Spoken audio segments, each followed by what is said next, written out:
ଓଡ଼ିଶାର ବାଲେଶ୍ୱର ଜିଲ୍ଲାର ନୀଳଗିରି ସହରରେ କୁନାର ଘର। ପରିବାର କହିଲେ ସେ, ତା ବାପା ଓ ମା ତିନି ଜଣ ମାତ୍ର। କୁନା ବାପାଙ୍କର ନୂଆ ନୂଆ ଭୁବନେଶ୍ୱର ଟ୍ରାନ୍ସଫର ହୋଇଥାଏ। ସେଥିପାଇଁ ସେମାନେ ନୀଳଗିରି ଛାଡ଼ି ଟ୍ରେନରେ ବସି ଭୁବନେଶ୍ୱର ଅଭିମୁଖେ ଯାତ୍ରା ଆରମ୍ଭ କଲେ। କୁନା ଟ୍ରେନରେ ପ୍ରଥମ ଥର ପାଇଁ ବସିଯିବାରୁ ବହୁତ ଖୁସି ହେଉଥାଏ ଏବଂ ବାହାରର ଦୃଶ୍ୟ ଦେଖି ଆନନ୍ଦ ଲାଭ ମଧ୍ୟ କରୁଥାଏ। ସେମାନେ କିଛି ଘଣ୍ଟା ପରେ ଭୁବନେଶ୍ୱରରେ ଆସି ପହଞ୍ଚିଲେ। ପ୍ରଥମ ଥର ଭୁବନେଶ୍ୱରରେ ଆସି ପହଞ୍ଚିଥିବାରୁ କୁନାକୁ ବହୁତ ଖୁସି ଲାଗୁଥାଏ। ଚାରିଆଡ଼େ ଗାଡ଼ି ମଟର ଏବଂ ବଡ଼ ବଡ଼ ବିଲ୍ଡିଂସ୍ ଦେଖି ତାର ମନ ଆନନ୍ଦରେ ଉତ୍ଫୁଲ୍ଲିତ ହୋଇଯାଉଥାଏ। କିଛି ସମୟ ପରେ ସେମାନେ ବସ୍ରେ ବସି ତାଙ୍କ ଭଡ଼ା ଘରେ ଆସି ପହଞ୍ଚିଲେ। ଏମିତି କିଛି ଦିନ ବିତିଗଲା। ତାପରେ କୁନାର ବାପା କୁନାକୁ ପାଖରେ ଥିବା ଏକ ସ୍କୁଲରେ ଆଡ଼ମିସନ୍ କରାଇଦେଲେ। ସେଠାରେ ତାକୁ ବହୁତ ଭଲ ଭଲ ସାଙ୍ଗ ମିଳିଗଲେ ଏବଂ ସେ ମଧ୍ୟ ବହୁତ ଖୁସି ଥିଲା। କୁନାର ବାବା ପ୍ରତିଦିନ ଅଫିସ୍ ଶୀଘ୍ର ଯାଉଥିଲେ, ସେଥିପାଇଁ ତାଙ୍କ ପାଖରେ ସମୟ ନଥିଲା କୁନାକୁ ସ୍କୁଲ ଛାଡ଼ିବା ପାଇଁ। ତାର ମାମା ମଧ୍ୟ ସିଲାଇ ଶିଖିଥିବାରୁ ଘରଠୁ ଦୂରରେ ଗୋଟିଏ ଦୋକାନ ଭଡ଼ା ନେଇ ଝିଅ ପିଲାମାନଙ୍କୁ ସିଲାଇ ଟ୍ରେନିଂ ଦେଉଥିଲେ। ସେଥିପାଇଁ ତାଙ୍କ ପାଖରେ ମଧ୍ୟ ସମୟ ନଥିଲା କୁନାକୁ ଦେଖାଶୁଣା କରିବା ପାଇଁ। ଏହି କାରଣରୁ ସେମାନେ ଗୋଟେ ଚାକରାଣୀକୁ ରଖିଲେ, ଖାସ୍ କରି କୁନାର ଦେଖାଶୁଣା କରିବା ପାଇଁ। କୁନାର ଆଣ୍ଟି ପ୍ରତିଦିନ ତାକୁ ସ୍କୁଲ ନେଇଯାଆନ୍ତି ଏବଂ ଛୁଟି ହେଲା ବେଳେ ଯାଇ ନେଇ ଆସନ୍ତି। କୁନା ସ୍କୁଲ ଯିବାରେ କେବେ ବି ହେଳା କରେ ନାହିଁ।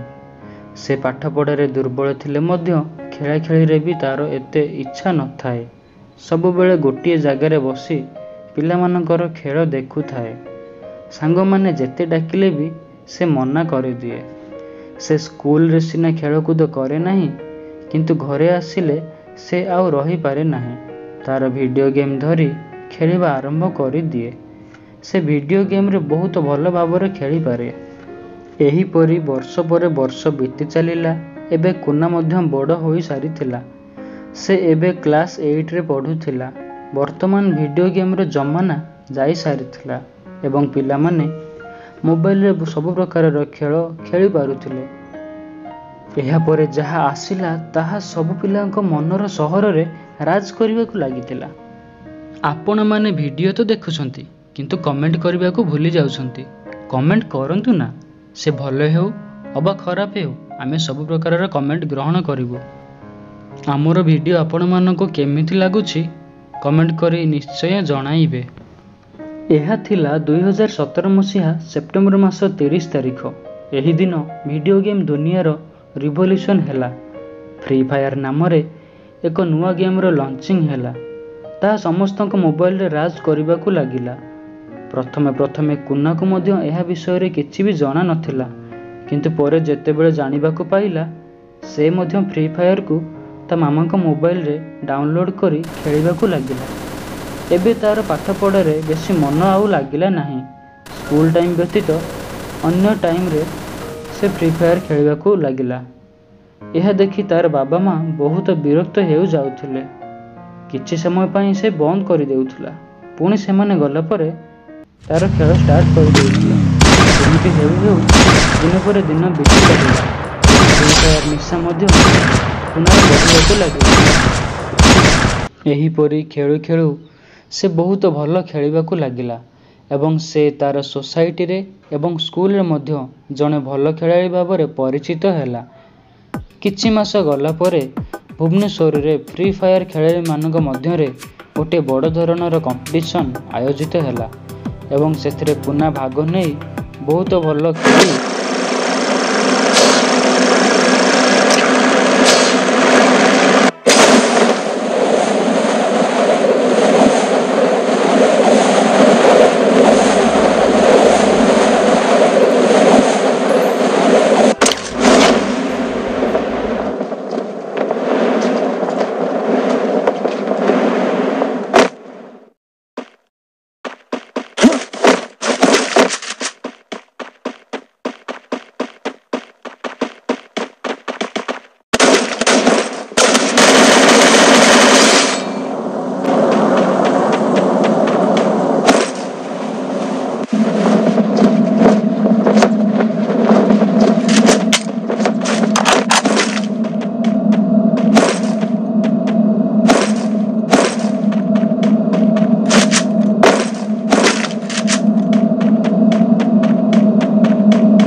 ମଧ୍ୟ ହେଲା।